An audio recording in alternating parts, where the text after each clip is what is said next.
আজকে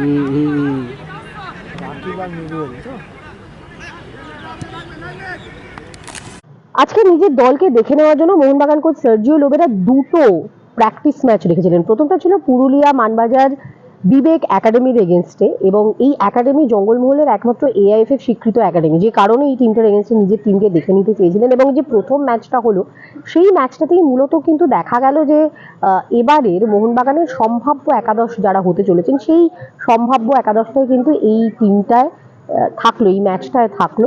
একটাই পরিবর্তন হয়েছিল, অনিরুদ্ধ থাপা চোট কাটিয়ে ফিরছেন, সেই কারণে তাকে শুরুতে নামানো হয়েছিল। পরবর্তীকালে ওই 30 মিনিট মতো সময় যাওয়ার পর অনিরুদ্ধ থাপাকে তুলে নিয়ে তাহাল আব্দুল সামাদকে নামানো হয় এই ম্যাচটায়। এবং এই ম্যাচটায় কিন্তু হাফ ডজন গোল দিয়েছে মোহনবাগান, হাফ ডজন গোলে মোহনবাগান জিতেছে।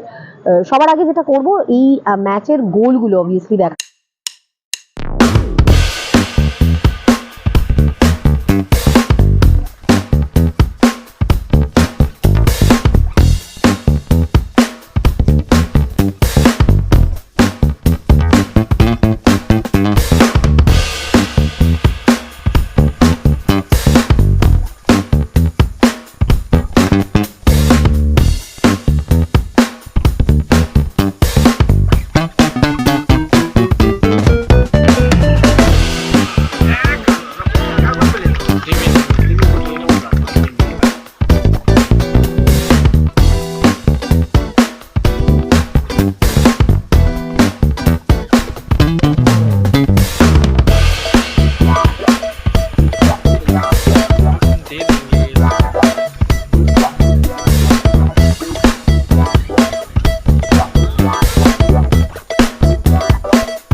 শুধুমাত্র গোল দেওয়া নয়, বেশ কিছু আক্রমণ কিন্তু বিবেক একাডেমির তরফ থেকেও এসেছিল, সেটাকে খুব ভালোভাবে সামলেওছে মোহনবাগান ডিফেন্স, রড্রিগেজ এবং মেহতাব সিং। অর্থাৎ এবারের সম্ভাব্য প্রথম একাদশে যে ডিফেন্সটা থাকবে মোহনবাগানের, অর্থাৎ মাঝখানে রড্রিগেজ এবং মেহতাব সিং এবং দুদিকে অভিষেক অভিষেক সিং এবং আরেকদিকে শুভাশিস বসু, এই যে ডিফেন্স লাইনটা, তাদের খেলা, তাদের ডিফেন্সিভ লাইনের খেলা যেমন ভালো লাগবে, ঠিক সেরকমই কিন্তু এইবার একেবারে অন্যরকম যে ফুটবলার দুজনকে লাগছে, সেটা দিমিত্রি পেট্রাতস এবং অবভিয়াসলি রবসন রবিনো। একেবারে অন্ততপক্ষে ভারতে আসার পর রবসন রবিনোকে কিন্তু এরকম ফুটবল খেলতে দেখা যায়নি। যতটা মুভ করলেন আজকে, যতটা লোড নিলেন এবং যেভাবে খেললেন পুরো 90 মিনিট, তাতে ডেফিনেটলি মোহনবাগানে এবারে সম্পদ হয়ে উঠতে পারেন রবসন রবিনো, এটা বলা যেতেই পারে। ক্যামেরায় রমেশের সঙ্গে মোহন, অলস্পোর্ট টিভি।